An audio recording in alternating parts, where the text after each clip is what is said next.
प्रिय भक्तगण, आज हम आपको एक कथा का श्रवण करा रही हूँ जो सुनने मात्र से आपके जीवन में सुख, संपत्ति और धन की वर्षा होगी। तो चलिए कथा को प्रारंभ करते हैं। भगवान शिव माता पार्वती को बताते हैं, अगर आप यह कहानी सुन रहे हैं तो पूरा सुनिए। इस कथा को आधा अधूरा छोड़कर जाने की गलती मत करिएगा, क्योंकि इस पवित्र कथा को पूरा सुनने से मन चाहा फल की प्राप्ति होगी। इसलिए इस कथा को पूरा सुने।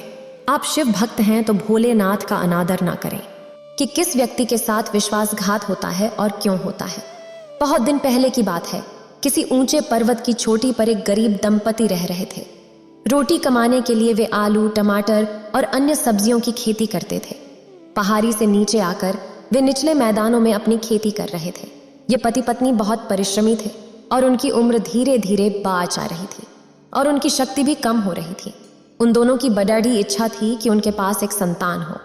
एक दिन वे दोनों आपस में बातें कर रहे थे। हमारे पास भी एक बच्चा होता तो कितना अच्छा होता, ऐसा कहते हुए उन्होंने एक दूसरे को सुनाया।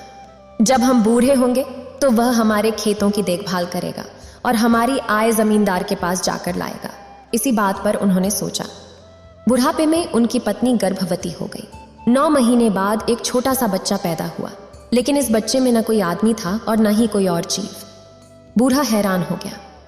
इसमें कुछ अजीब बात है, ये तो मेंढक है, उसने कहा। इसकी लाल आंखों में देखो कैसी चमक है, इसे घर में रखकर क्या फर्ज है। लेकिन पत्नी ने इसे बाहर नहीं फेंकने का विरोध किया। भगवान हम पर कृपालु नहीं है, उसने कहा। हमें बच्चे की जगह एक मेंढक दिया गया है, लेकिन यह हमारा बच्चा है और हमें इसे फेंकने का कोई हक नहीं है। मेंढक ने कहा, माताजी, पिताजी, मुझे तालाब में मत डालिए। मैं आदमियों के घर में पैदा हुआ हूँ और मुझे आदमियों की तरह ही रहना चाहिए। जब मैं बड्ढा हो जाऊंगा तो मेरी शक्ल बिल्कुल आप जैसी होगी और मैं भी आदमी बन जाऊंगा। बूढ़ा हैरान हो गया और अपनी पत्नी से कहा, यह तो हमारी तरह बोलता है। इसने जो कहा वह हमारे लिए अच्छा है। उनकी पत्नी ने कहा, यही तो हमारी प्रार्थना सुनता है। भगवान ने हमें ज्योतियों से इसे दिखाया है। इसमें अच्छा कुछ होने की संकेत है। शायद यह एक अद्भुत बच्चा है। इस प्रकार ये दोनों पति पत्नी मेंढक को अपने साथ रख लिया। 3 वर्षों के बाद मेंढक ने देखा कि उसके माता पिता कितनी मेहनत कर रहे थे। एक दिन उसने अपनी बूढ़ी माँ से कहा, माँ, मेरे लिए आटे की एक रोटी सेक दो। मैं कल जमींदार के पास जाऊंगा और उसके सुंदर महल में जाकर उससे मिलूंगा। उसके 3 सुंदर बेटियां हैं। मैं उनसे कहूंगा कि वह अपनी एक बेटी की शादी मुझसे कर दे। मैं उन तीनों में से उससे शादी करूंगा जो सबसे अधिक दयावान हो और तुम्हारे काम में सबसे ज्यादा मदद कर सके। बेटे, ऐसी मजाक की बात मत करो, बूढ़ी ने कहा। क्या तुम समझते हो कि तुम्हारे जैसे छोटे और भद्दे जानवर के साथ में कोई भला आदमी अपनी सुंदर सी बेटी का हाथ पकड़ा देगा? तुम जैसे को तो कोई भी पैर से दबाकर कुचल देगा। माँ, तुम रोटी तो बनाओ, मेंढक ने कहा। तुम देखती रहो, मैं तुम्हारे लिए एक बहू जरूर लाऊंगा। बूढ़ी स्त्री अंत में राजी हो गई। अच्छा, मैं तुम्हारे लिए एक रोटी तो सेक दूंगी, उसने मेंढक से कहा। लेकिन इस बात का ख्याल रखना कि उसके महल की कहानी या नौकरानी तुम्हें भूत प्रेत समझकर तुम्हारे ऊपर राख न डाल दे। माँ, तुम बेफिक्र रहो, मेंढक ने उत्तर में कहा। उनके तो अच्छों की भी यह हिम्मत नहीं। अगले दिन बूढ़ी स्त्री ने एक बड़ी सी रोटी बना दी और उसे एक थैली में रख दिया। मेंढक ने थैला अपने कंधे पर लटकाया और खुद करता हुआ घाटी के किनारे बसे हुए जमींदार के महल की ओर चल दिया। जब वह महल के दरवाजे के पास पहुंचा तो उसने द्वार खटखटाया। जमींदार साहब, दरवाजा खोलो। जमींदार ने किसी को दरवाजा ठकठाते सुना और अपने नौकर को बाहर देखने भेजा। नौकर आश्चर्यचकित होकर लौटा। उसने कहा, मालिक, बड़ी अजीब सी बात है। एक छोटा सा मेंढक दरवाजे पर खड़ा आपको पुकार रहा है। जमींदार के मुंशी ने कहा, मालिक, ये जरूर कोई भूत प्रेत है, इस पर राख डलवा दीजिए। जमींदार राजी नहीं हुआ। उसने कहा, नहीं, रुको, ये जरूरी नहीं कि वह कोई भूत प्रेत ही हो। मेंढक पानी में रहते, हो सकता है कि वह जल देवता के महल से कोई संदेश लेकर आया हो। जिसकी प्रकार देवताओं की आवभगत की जाती है, उसी प्रकार उसकी करो। पहले उस पर दूध छिड़क दो, इसके बाद मैं खुद देखूंगा कि वह कौन है और मेरे राज्य में किस लिए आया है। उसके नौकरों ने ऐसा ही किया। मेंढक की उसी प्रकार इज्जत की गई जैसी देवताओं की जाती है। उन्होंने उस पर दूध छिड़का और कुछ दूध उसके ऊपर हवा में भी उठा। उसके बाद जमींदार खुद दरवाजे पर आ गया और उसने पूछा, मेंढक देवता, क्या तुम जल देवता के महल से आ रहे हो? तुम्हारी हम क्या सेवा कर सकते? मैं जल देवता के महल से नहीं आ रहा। मेंढक ने उत्तर दिया, मैं तो अपनी ही इच्छा से आपके पास आया हूं। आपकी सब लड़कियां विवाह योग्य हैं। मैं उनमें से एक के साथ विवाह करना चाहता हूं। मैं तुम्हारा दामाद बनने आया हूं। कृपया मुझे उनमें से किसी का हाथ दीजिए। जमींदार और उसके सभी नौकर इस बात से डर गए। जमींदार ने कहा, तुम बेहतरीन नहीं लग रहे हो, तुम्हें कौन चाहेगा? मेंढक ने कहा, तुम इस तरह की बातें मत करो, अपनी देखो तो सही। जमींदार ने फिर कहा, मुझे तुम्हारी बेटी को तुमसे शादी करने का कोई इरादा नहीं है। मेंढक ने कहा, ठीक है, अगर तुम मेरी बातों को नहीं मानोगे तो मैं हंसना शुरू कर दूंगा। जमींदार को सुनकर गुस्से में आग बबूला हो गया और बोला, तुम्हें हंसना है तो बाहर जाओ और मजे करो। लेकिन मेंढक ने हंसना शुरू कर दिया था। उसकी हंसी ने बड्डी आवाज में धरती को कांपा दिया। जमींदार के महल के स्तंभ भी हिलने लगे और दीवारों में दरारें पड़ी ढीने लगीं। सारे आसमान में धूल, रेत, मिट्टी, कंकड़ डाड़ा और पत्थर उड़ने लगे। सूरज और सारा आसमान अंधेरे से ढक गए। चारों ओर धूल ही धूल दिखाई देने लगी। जमींदार के घर के लोग और नौकर चाकर उछलते फिर रहे थे और अंधकार में एक दूसरे से टकरा रहे थे। किसी को नहीं मालूम था कि यह सब क्या हो रहा है। अंत में जमींदार ने खिड़की से अपना सिर बाहर निकाला और बोला, मेंढक महाशय, ठीक है, तुम मेरी बेटी से शादी कर सकते हो। मेंढक ने हंसना बंद कर दिया और धीरे धीरे पृथ्वी का कंपन भी बंद हो गया। महल, मकान आदि सब अपने स्थान पर स्थिर हो गए। जमींदार ने केवल भयभीत होकर अपनी बेटी को मेंढक के हाथों सौंप दिया। उसने 2 घोड़े मंगवाए, एक बेटी के लिए और दूसरा उसके दहेज के लिए। जमींदार की बड्ढी लड्ड की मेंढक से शादी करने के लिए बिल्कुल भी राजी नहीं थी। उसने 2 पत्थर के टुकड़े छिपा लिए जो समय पर काम आए। मेंढक ने रास्ता दिखाने के लिए आगे बढ़ते हुए कहा और जमींदार की बड्ढी लड्ढा की उसके पीछे पीछे चलने लगी। वह सभी को पीछे छोड़ने के लिए कोशिश कर रही थी ताकि उसका घोड़ा मेंढक के तेज पीछे न रहे और वह भागते हुए उसे न कुचल डाले। लेकिन मेंढक कभी इधर को खुद लगता था और कभी उधर। उसने इस तरह चक्कर काटता रहा कि राजकुमारी को मेंढक को कुचलना असंभव लग रहा था। अंत में वह इतनी नाराज हो गई कि जब मेंढक उसके काफी पास आया तो उसने छिपाया हुआ पत्थर का टुकड़ा उठाकर मेंढक पर फेंक दिया। फिर वह मुड़कर घर की ओर बढ़ी। थोड़ी दूर जाकर वह देखने को मिला कि मेंढक जिंदा है। जो राजकुमारी ने सोचा था कि वह उसके पत्थर के नीचे कुचल गया होगा। राजकुमारी अचंभित रह गई और उसने घोड़े की लगाम पकड़ ली। मेंढक ने उससे कहा, हमारे भाग्य में पति पत्नी बनना नहीं लिखा है। तुम अब अपने घर वापस जाओ, तुम्हारी खुशी यही है। और उसने घोड़े की लगाम पकड़ ली और राजकुमारी को घर वापस ले चला। जब दोनों जमींदार के महल के पास पहुंचे, मेंढक ने राजकुमारी को छौड़ाच दिया और आप जमींदार के पास जाकर बोला, जमींदार साहब, हम दोनों की आपस में कुछ नहीं बनती, इसलिए मैं उसे वापस छौड़ाने आया हूँ। आप मुझे अपनी दूसरी बेटी दे दीजिए जो मेरे साथ जाने को तैयार हो।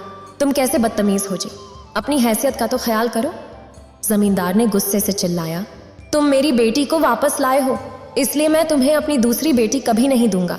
जानते हो मैं जमींदार क्या मजाक है? तुम इस तरह मेरी बेटियों में से हर एक को देखना चाहते हो। जमींदार यह कहते कहते गुस्से से कांपने लगा। इसका मतलब था कि आप राजी नहीं हैं। मेंढक ने कहा, अच्छी बात है तो मैं चिल्लाता हूं। जमींदार ने सोचा कि अगर वह चिल्लाता है तो कोई हर्ज नहीं। उसने चिढ़ाते हुए कहा, जी भरकर चिल्लाओ, तुम्हारी जरा सी धमकियों से डर जाने वाले हम नहीं। मेंढक ने चिल्लाना शुरू कर दिया। उसकी आवाज इतनी तेज थी मानो रात के समय बड्डी जोर से बिजली कड़क रही।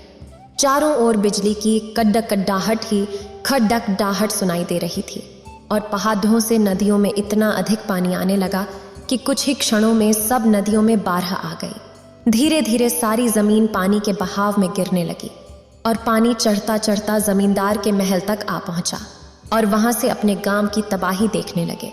पानी चढ़ता ही जा रहा था।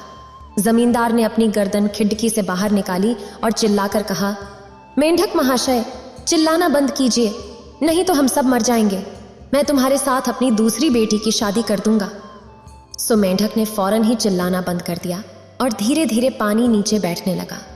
जमींदार ने फिर अपने नौकरों को आदेश दिया कि 2 घोड़े अस्तबल से निकाल कर लाओ, एक राजकुमारी के लिए और दूसरा उसके दहेज के सामान के लिए। इसके बाद उसने अपनी दूसरी बेटी को आज्ञा दी कि मेंढक से साथ चली जाए। जमींदार की दूसरी बेटी मेंढक के साथ जाने को राजी नहीं थी। उसने भी घोड़े पर चढ़ते समय एक बड़ा सा पत्थर अपने पास छिपा कर रख लिया। रास्ते में उसने भी अपने घोड़े के पैरों के नीचे मेंढक को कुचलने की कोशिश की और एक बार वह पत्थर उसके ऊपर फेंककर वह भी बढ़ी राजकुमारी की तरह वापस लौटने लगी। लेकिन उसे भी वापस बुलाकर मेंढक ने कहा, राजकुमारी, हम दोनों के भाग्य में एक साथ रहना नहीं बदला, तुम घर वापस जा सकती हो। यह कहकर उसके घोड़े की लगाम हाथ में लेकर वहां चल दिया। मेंढक ने जमींदार के हाथ में उसकी मंझली बेटी का हाथ पकड़ ढा दिया और बोला कि अपनी सबसे छोटी बेटी की शादी मुझसे कर दो। इस बार तो जमींदार के क्रोध का ठिकाना ही न रहा। उसने कहा, तुमने मेरी सबसे बड़ी एल्डेडी डाकी को लौटा दिया और मैंने तुम पर दया करके अपनी मंझली बेटी दे दी। अब तुमने उसे भी लौटा दिया और मेरी सबसे छोटी लडे डाकी के साथ शादी करना चाहते हो। तुम बहुत बेहुदे हो। कोई भी जमींदार तुम्हारी इस बदतमीजी को बर्दाश्त नहीं कर सकता। तुम कानून के खिलाफ चलते हो। उसके गले में आखिरी शब्द अटक गए।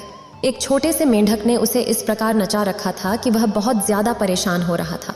मेंढक ने शांति से जवाब दिया, जमींदार साहब, आप इतना नाराज क्यों होते? आपकी दोनों बेटियां मेरे साथ शादी करने के लिए राजी नहीं थीं, इसलिए मैं उन्हें वापस ले आए। लेकिन आपकी तीसरी बेटी मुझसे शादी करना चाहती है, फिर आप क्यों नहीं राजी होना चाहते? नहीं, कभी नहीं। जमींदार घृणा से चिल्लाए, कौन कहता है वह कभी राजी नहीं हो सकती? इस दुनिया में कोई भी लडा डडा की एक मेंढक से शादी करने के लिए राजी नहीं हो सकती। मैं तुमसे आखिरी बार कह रहा हूं कि अब तुम अपनी राह देखो। इसका मतलब यह है कि आप अपनी बेटी की शादी मुझसे नहीं करेंगे। मेंढक ने कहा, अच्छी बात है, तो मैं खुद करना शुरू कर दूंगा। जमींदार वैसे मेंढक की बात से डर तो गया था, लेकिन उसने गुस्से में ही उत्तर दिया, तुम उछलो कूदो खुद को, जो जी में आए 100 करो, जी भर कर करो। मैं तुम्हारी जरा सी बातों से डरने लगा तो जमींदारी 2 दिन की रह जाएगी। और मेंढक ने खुद करना शुरू कर दिया। जब उसने खुद करना शुरू किया तो धरती डोलने लगी। ऐसा प्रतीत होता था मानो धरती एक पत्थर हो जो किसी तालाब में लहरों के बीच जा फंसा हो। पहाड़ इतनी जोर जोर से हिलने लगे कि उनमें आपस में ही टक्कर होने लगी। पहाड़ों में से पत्थर टूटकर आकाश में उड़ने लगे। सारा आकाश पत्थरों और धूल मिट्टी से ढक गया और सूरज दिखाई देना बंद हो गया।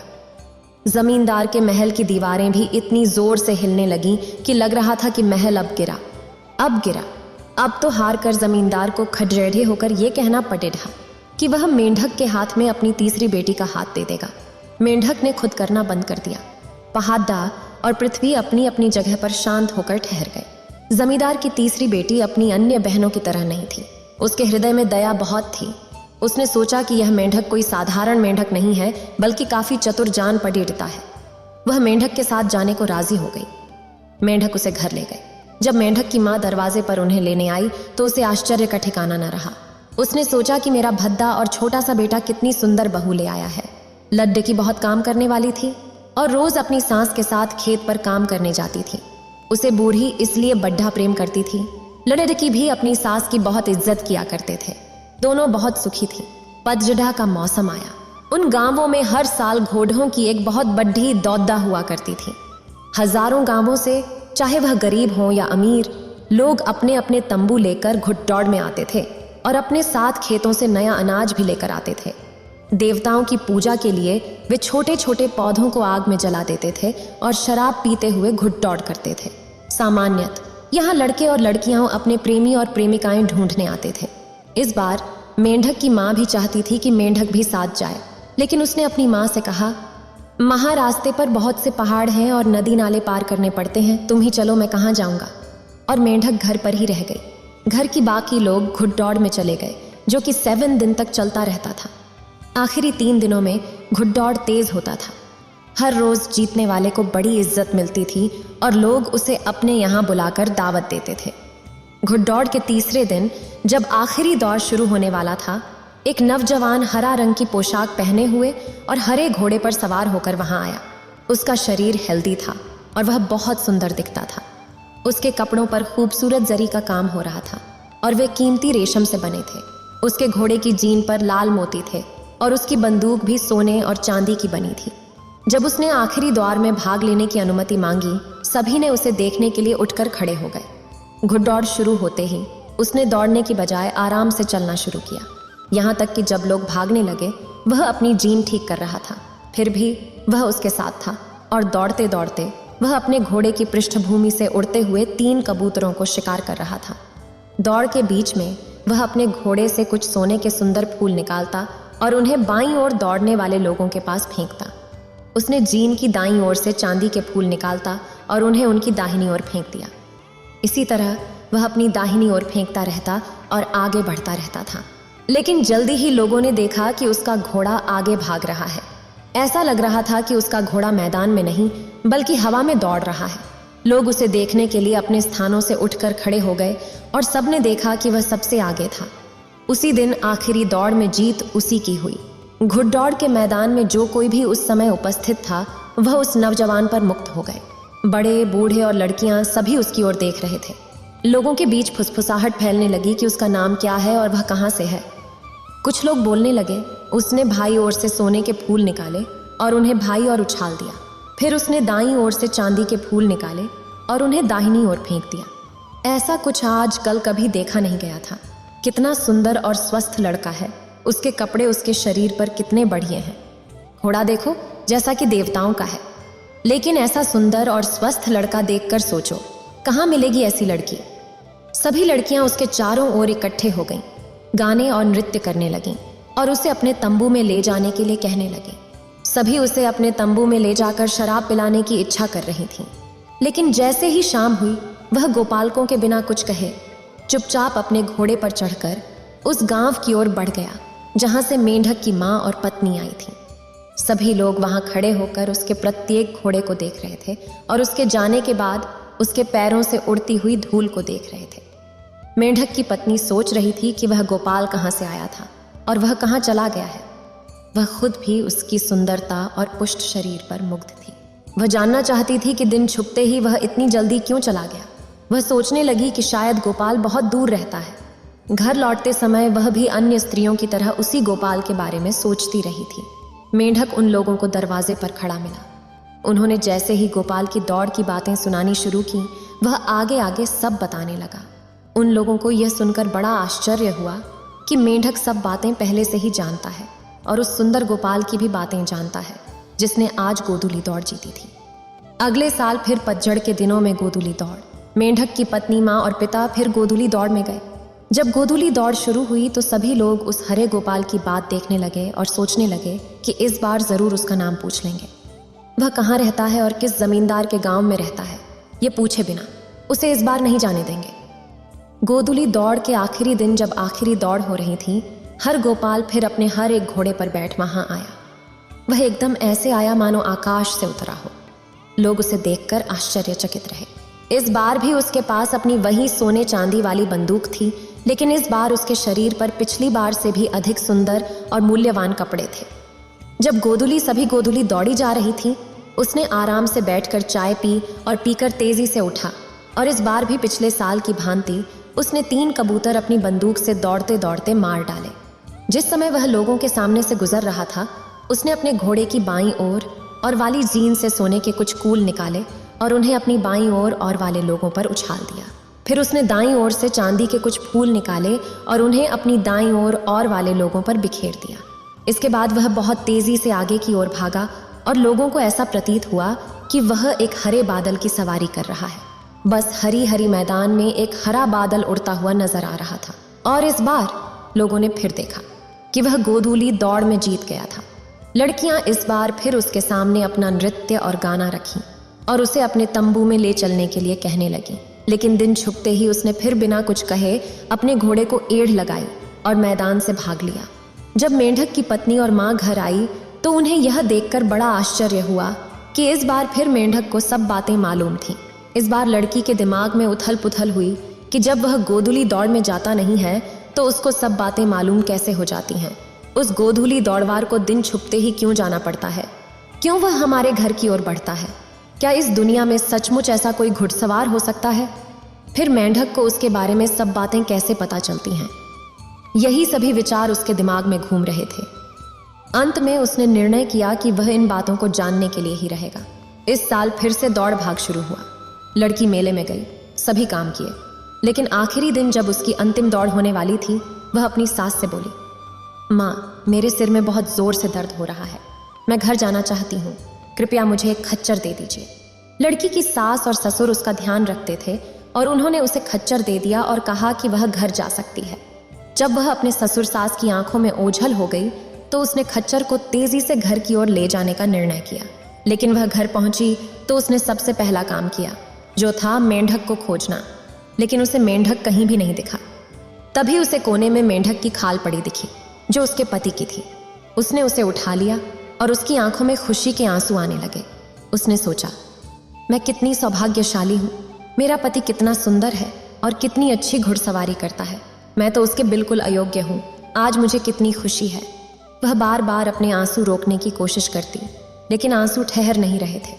वह बार बार मेंढक की खाल को देख रही थी और सोच रही थी कि उसके पति को इतनी गंदी खाल नहीं पहननी चाहिए। वह इतने बद्दे वेश में क्यों रहता है? क्या वह उसके योग्य नहीं है? उसे उस खाल से इतनी घृणा हो गई कि उसने उसे जला देने का निर्णय किया। वह सोच रही थी कि जब मेंढक यहाँ आएगा तो इसी बदबूदार वेश में बदल जाएगा, इसलिए उसने उसे जला दिया। जब खाल को उसने आग में जलाई तब सूरज डूब रहा था। अचानक एक युवक वहां पहुंचा, अपने हर एक घोड़े की तरह बादलों की तरह उड़ता हुआ। जब उसने पत्नी को खाल में जलते हुए देखा, उसका रंग डर से पीला हो गया और वह तुरंत घोड़े से उतरकर आग से बचाने का प्रयास करने लगा।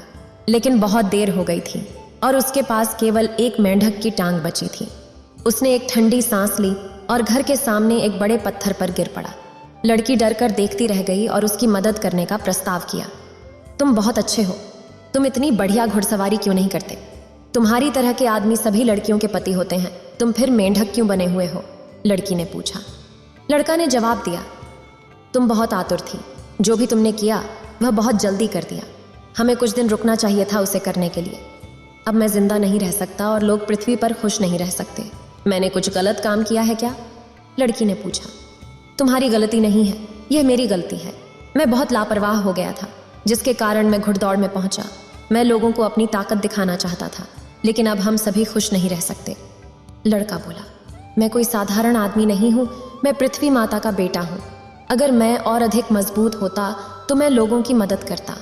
मैं एक ऐसी दुनिया चाहता हूँ जहाँ अमीर लोग गरीबों का खून नहीं चूसते और जहाँ अफसर लोग अपने नीचे के आदमियों को दबाने का काम नहीं करते। सभी को राजधानी जाने के लिए साधन होते और सभी अपनी भेड़ और बकरियों का व्यापार कर सकते। लड़का अपनी कल्पना साझा करता है, लेकिन अभी मैं इतना बड़ा नहीं हुआ हूँ और मेरी शक्तियाँ भी बहुत सीमित हैं। रात की ठंड में मैं मर जाऊंगा बिना अपनी मेंढक की खाल के। केशशक, इसलिए दिन निकलते ही मैं मर जाऊंगा। जब मैं धीरे धीरे इतना बड़ा हो गया कि मैं लोगों की सेवा कर सकता, तो मेरे शरीर में ऐसी शक्ति आ गई कि मैं बिना मेंढक की खाल के रह सकता था। लेकिन अब यह बहुत जल्दी हो गया है। तुमने यह क्या कर डाला? अब मैं यहाँ पृथ्वी पर ठहर नहीं सकता।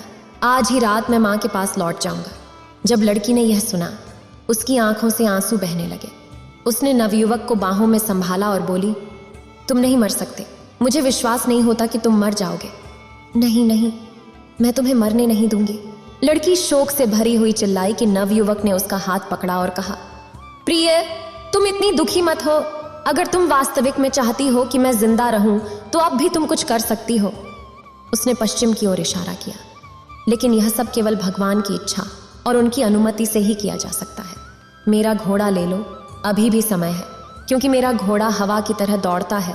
वह तुम्हें पश्चिम दिशा की ओर ले जाएगा, जहां लाल लाल बादलों के बीच एक बहुत बड़ा महल है। वहां जाकर भगवान से प्रार्थना करना। कहना कि लोगों की भलाई के लिए वह इन 3 बातों को पूरा कर दे। उनसे कहना कि ये सब दिन निकलने से पहले ही कर। देखो, अच्छी तरह याद कर लो। पहली बात यह है कि लोग गरीब और अमीर बराबर हों। दूसरा यह कि अफसर लोग और सरकारी आदमी जैसे जमींदार आदि जनता को न दबाएं। और तीसरा यह कि हमारे पास नगरों तक जाने के लिए सड़कें हों और हम वहां जाकर व्यापार कर सकें। अगर भगवान तुम्हारी इन बातों को मान जाते हैं तो हम सभी सुख से रह सकेंगे और मुझ में इतनी शक्ति हो जाएगी कि मैं रात को भी बिना मेंढक की खाल के रह सकूंगा। एक लडेड ढाकी तुरंत एक घोड़े पर सवार होकर वहां से निकल पड़ी थी। घोड़ा उसे लेकर हवा में उड़ रहा था। हवा उसे छूती हुई और वह पश्चिम दिशा की ओर बढ़ रही थी, बादलों के बीच में। आखिरकार वह उस सुंदर महल के सामने पहुंची जो सूर्य की भांति लाल लाल चमक रहा था। वह भीतर गई और भगवान से अपनी प्रार्थनाएं कहीं। भगवान ने उसकी बातें सुनकर उसके दुख को देखा और उसकी सच्चाई को स्वीकार किया। उन्होंने उससे कहा, तुम्हारी बातें सच हैं, मैं तुम्हारी प्रार्थना को सुनूंगा, लेकिन तुम्हें इस समाचार को सभी घरों में पहुंचाना होगा ताकि सभी लोग इसे सुने। तब यहाँ की ठंडक बाज जाएगी और तुम्हारे पति को रात को बिना मेंढक की तरह ठंडा रहेगा। लडेड ढाकी हर्षित थी और उसने भगवान का आभार व्यक्त किया। फिर अपने घोड़े पर बैठकर घर की ओर बढ़ चली। दिन निकलने से पहले ही वह इस समाचार को सभी जगहों में फैला सकती थी, लेकिन जब वह घाटी में पहुंची तो उसके जमींदार पिता किले के दरवाजे पर खड़ा था। जब उसने बेटी को देखा तो उसने कहा, बेटा तुम इतनी देर बाद क्यों आई हो? लड्डाकी ने कहा, पिताजी भगवान ने मुझे एक अद्वितीय वरदान दिया है।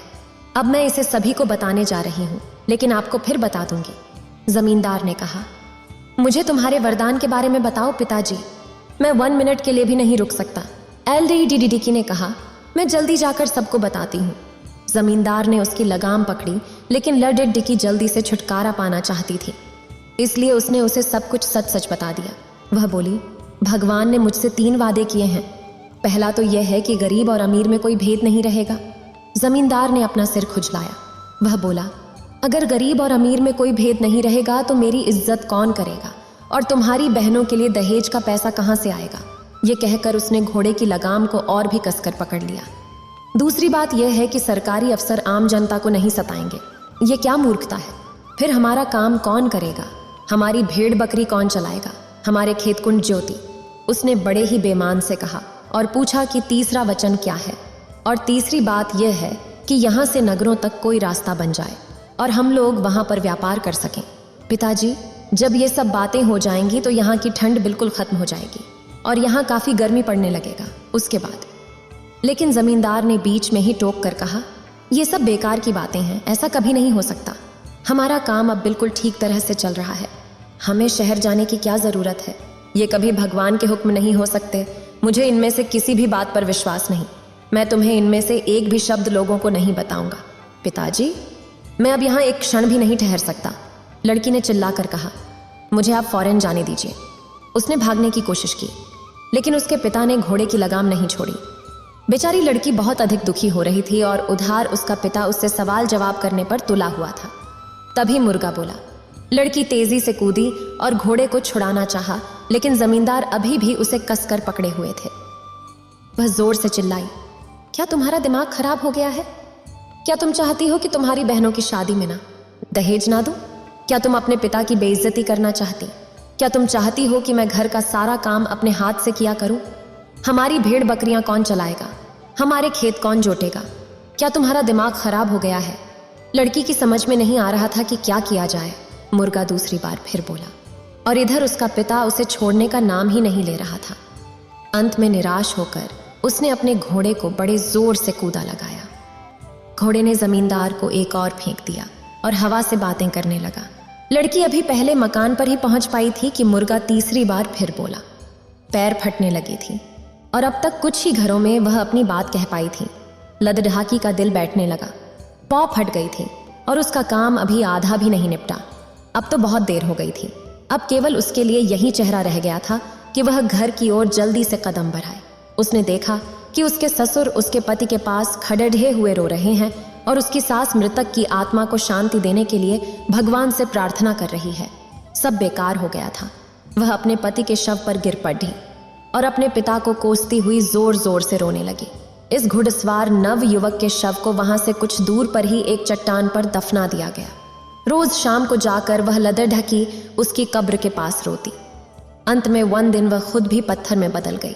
उस दिन के बाद लोगों को उसका रोना सुनाई देना बंद हो गया। आज भी उस कब्र के पास वह पत्थर की लडेडिकी बनी हुई। बहुत दूर से देखने पर ही तुम्हें मालूम चल जाएगा कि वह कोई लडेडिकी है जिसके बाल बिखरे हुए हैं और वह भगवान से प्रार्थना कर रही है। वह अपने पति की कब्र के पास सदा से इसी प्रकार प्रार्थना करती रही और सदा इसी प्रकार प्रार्थना करती रहेंगी। इस वीडियो को बोलते समय कोई त्रुटि हो तो मैं क्षमा चाहती हूँ। उम्मीद है आप सभी को ये वीडियो अच्छी लगी होगी। अगर आप शिव के सच्चे भक्त हैं तो चैनल को सब्सक्राइब और वीडियो को लाइक करके कमेंट में हर हर महादेव लिख दीजिए।